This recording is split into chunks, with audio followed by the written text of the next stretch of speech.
الحمد لله رب العالمين.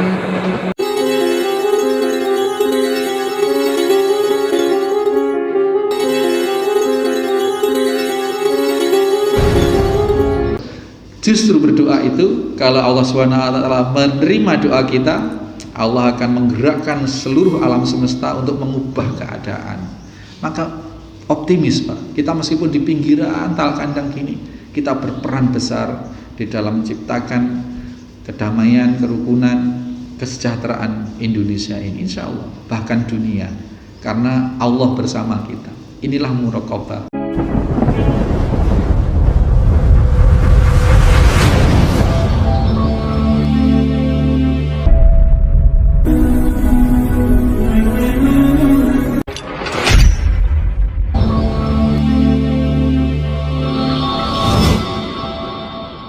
Assalamualaikum warahmatullahi wabarakatuh. Innal hamdalillah nahmaduhu wa nasta'inuhu wa nastaghfiruh wa na'udzu billahi min sururi anfusina wa min sayyiati a'malina may yahdihillahu fala mudhillalah wa may yudlil fala hadiyalah. Asyhadu an la ilaha illallah wahdahu la syarikalah. Asyhadu anna Muhammadan abduhu wa rasuluhu la nabiyya ba'dah. Allahumma salli wa sallim wa barik ala Muhammadin wa ala alihi wa sahbihi wa mawalah. Qala Allah ta'ala, ya ayyuhalladzina amanu taqullaha haqqa tuqatih wa la tamutunna illa wa antum muslimun. Qala Allah ta'ala, ya ayyuhan nasu taqu rabbakumul ladzi khalaqakum min nafsin wahidah wa khalaqa minha zawjaha wa batha minhuma rijalan katsiran wa nisaa'a wattaqullaha alladzi tasaaluna bihi wal arham innallaha kana 'alaikum raqiba. Ya ayyuhalladzina amanu taqullaha wa qulu qawlan shadida yuslih lakum a'malakum wa yaghfir lakum dhunubakum wa may yuti'illaha wa rasulahu faqad faza fawzan 'adzim. Hadirin hadirat jamaah salat subuh musholla Al Hikmah Talkandang Situbondo rahimani wa rahimakumullah. Kita masih melanjutkan pembukaan atau bab di dalam bab muraqabah ini, muqaddimah aktivitas sosial di mana Nabi sangat menyayangi orang-orang miskin, mengasihi anak-anak yatim, membela hak-hak orang yang lemah dan seterusnya. Sekarang marak rempang Pak. Itu kalau zaman Nabi habis itu sudah aparat-aparat yang seperti itu. Ketika orang Yahudi di salah satu Amr bin As jadi gubernur Pak. Ini kalau kita cerita Rempang ya Pak.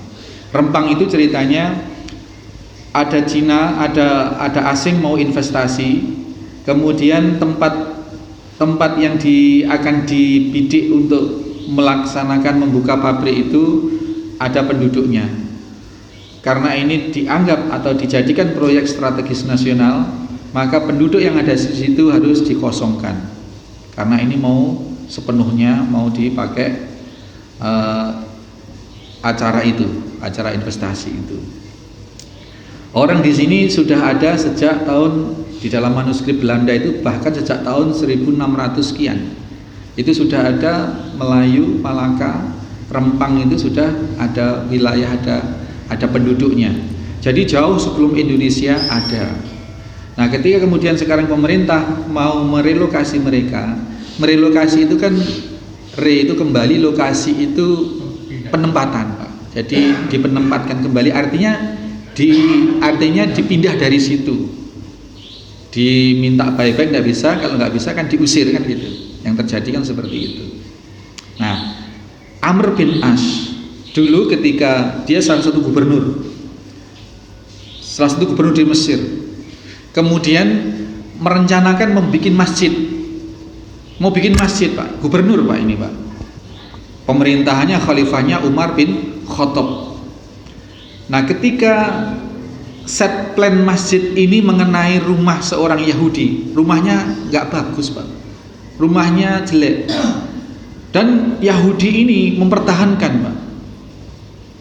Yahudi ini bertahan dengan posisi rumah itu nggak mau digusur, meskipun mau dibikin masjid.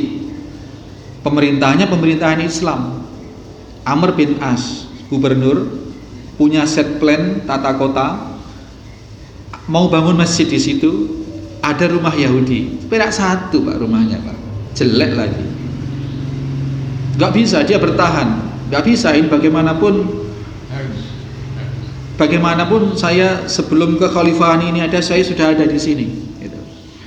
Oh ini, ayo tim gusur, digusur, Pak, gusur, dihancurkan, ya pokoknya dipindah di situ, mulai dibangun, dibersihkan tempatnya. Yahudi ini nangis, Pak, nangis, kemudian mencari keadilan ke Madinah, jalan, Pak, berhari-hari Mesir Madinah.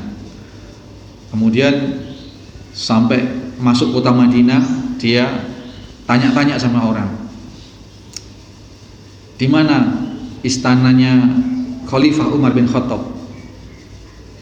Istananya adalah di atas lumpur. Dia dijawab orang itu, orang yang sedang berteduh di bawah pohon, di atas lumpur. Terus pakaiannya dia seperti apa? Ciri-cirinya, kan dulu nggak ada media sosial, Pak. Foto juga, kalau sekarang Pak Jokowi, Pak Ma'ruf Amin kan di mana-mana orang tahu wajahnya sudah. Pakaiannya adalah pakaian takwa dan pakaian malu. Makin bingung orang ini. Pengawalnya coba saya biar tahu ciri-cirinya pengawalnya. Pengawalnya adalah para yatim piatu, para janda-janda miskin, orang-orang yang lemah. Makin bingung orang ini, Pak. Kemudian tanya, terus kamu tahu orangnya seperti apa? Ciri-cirinya. Kalau engkau ingin tahu Umar bin Khattab sekarang orangnya di hadapanmu, langsung gemetar, Pak. Gemetar. Lalu ditanya, apa tujuanmu ke sini? Ngaku dari sini. Khalifah, ya Amirul Mukminin. Saya warga gubernuran Amr bin As. Sekarang lagi membuat pembangunan masjid dan rumah saya digusur. Padahal saya tidak punya tempat lain, saya bertahan di situ. Saya tidak mau dipindah ke tempat lain.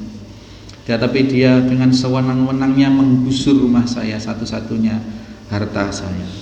Oh begitu, ya. Kalau begitu, itu kamu ambil tuh. Di tumpukan sampah itu ada tulang, ada salah satu tulang. Ambil satu tulang, bawa ke sini. Makin bingung, Pak. Ini ngadu masalah keadilan kok malah disuruh cari tulang. Kalau tulang mah di Mesir banyak. Akhirnya diambillah tulang. Tulang itu Umar bin Khattab menghunus pedang, Pak. Kemudian digaris dari atas ke bawah lurus. Sudah, wahai fulan, kamu sekarang pulang. Bawa ini. Kasih ke Amr bin As. Lu kan kamu pulang. Akhirnya dipaksa. Sampaikan ini pesan saya, pesan dari Amirul Mukminin kepada Gubernur Amr bin As. Kemudian orang ini pulang. Di perjalanan nggak kurang bingungnya, Pak. Ini gimana ini? Kemudian sampai sana, izin pengawal mau menghadap gubernur. Lapor menceritakan bahwa dia telah sampai ke Madinah, mengadukan persoalan ini, dan Khalifah Umar bin Khattab mengirimkan pesan ini kepada Anda, wahai gubernur. Dilihat, Pak, pesannya. Tulang onta digaris lurus dengan pedang. Gemetar, Pak. Sebagai orang yang punya frekuensi sama ketakwaannya, ya sama-sama paham dengan sandi-sandi seperti itu. Gemetar, akhirnya, wahai pengawal, balikkan, bangun lagi rumah Yahudi ini. Sudah, kita geser set plannya di tempat lain. Bangun lagi. Sebentar, Tuan Gubernur, apa yang sebenarnya terjadi? Apa kamu tuh dikit-dikit ke pusat? Rembukan dulu, kenapa? Loh, kan saya sudah rembukan, sudah tidak mau digusur. Kenapa, Tuan? Kok sampai sekarang mau dibangun lagi? Kenapa? Ini perintah khalifah, peringatan yang sangat keras kepada saya, wahai Yahudi. Ini tulang unta digaris lurus dengan pedang. Artinya seolah-olah beliau berkata, wahai Amr bin As, berbuat adillah, luruslah di dalam engkau memimpin. Kalau engkau tidak lurus, maka aku sendiri akan meluruskanmu pakai pedang. Teguran keras, Pak. Seketika, karena Amr bin As ini adalah seorang gubernur yang taat, seorang sahabat yang taat, maka dia sangat takut akan ketidakadilan yang dia lakukan. Oh begitu, padahal saya Yahudi. Kalau begitu wahai gubernur, tidak usah dibangun rumah saya rela rumah itu digusur dan dibangun masjid, dan saksikanlah, karena keadilan sedemikian besar di dalam Islam, saya nyatakan saya masuk Islam. Bersahadat orang itu. Ini Pak, cermin keadilan di dalam Islam. Ini satu Yahudi loh Pak, satu orang lain agama lagi. Lah kalau di Rempang ini kan belasan ribu orang, kan? Berapa? Iya, ribuan orang, keluarga, dan dia sudah beranak pinak ratusan tahun sebelum di sana sudah tinggal di sana. Muslim lagi. Jadi kita doakan atas ketidaktepatan yang ada bagi kita. Senjata kita hanyalah doa. Doa hisnul muslim. Doa itu adalah senjata bagi orang muslim. Senjata muslim. Karena kalau kita tidak tahu doa dari mulut siapa yang bisa tembus ke aras, ke langit, kemudian Allah kabulkan. Dan kalau Allah sudah kabulkan, kalau sudah Allah berkehendak, apa yang tidak bisa dibuat oleh Allah Subhanahu wa taala. Maka kita serahkan kepada Allah Subhanahu wa taala. Bagi kita yang memang hanya mampunya berdoa, termasuk pada saudara-saudara muslim kita yang tertindas di seluruh penjuru dunia, hanya bisa seperti itu Pak. Kita nggak mungkin mau berontak, nggak mungkin mau demo, dan itu justru kontraproduktif, dan itu justru tidak benar. Bagaimanapun yang ada pemerintah kita dukung supaya terjadi keamanan, masih ada pemerintah. Karena sudah, kalau tidak ada pemerintah, jangankan yang kejam-kejam, sesama tetangga, sesama orang itu sudah merasa tidak ada hukum, kacau semuanya. Gitu. Apalagi memang orang-orang yang sudah berniat jahat, orang-orang yang ngerti politik. Kalau pemerintahan ini sampai kosong, tidak ada pemerintahan, kacau balau. Maka seberapapun tidak tepat pemerintah kita, tetap kita jaga kondusivitas, dan kita doakan untuk merubah kondusivitas itu. Yang punya kewenangan di parlemen ya biar ngomong sesuai dengan porsinya, yang punya kewenangan di bidang-bidang itu biar melakukan kewenangannya. Yang kita bisa di tingkat bawah ini berdoa. Jangan remehkan Pak Bro. Apa berdoa? Justru berdoa itu, kalau Allah SWT menerima doa kita, Allah akan menggerakkan seluruh alam semesta untuk mengubah keadaan. Maka optimis Pak, kita meskipun di pinggiran tal kandang gini, kita berperan besar di dalam menciptakan kedamaian, kerukunan, kesejahteraan Indonesia ini, insya Allah, bahkan dunia, karena Allah bersama kita. Inilah muraqabah.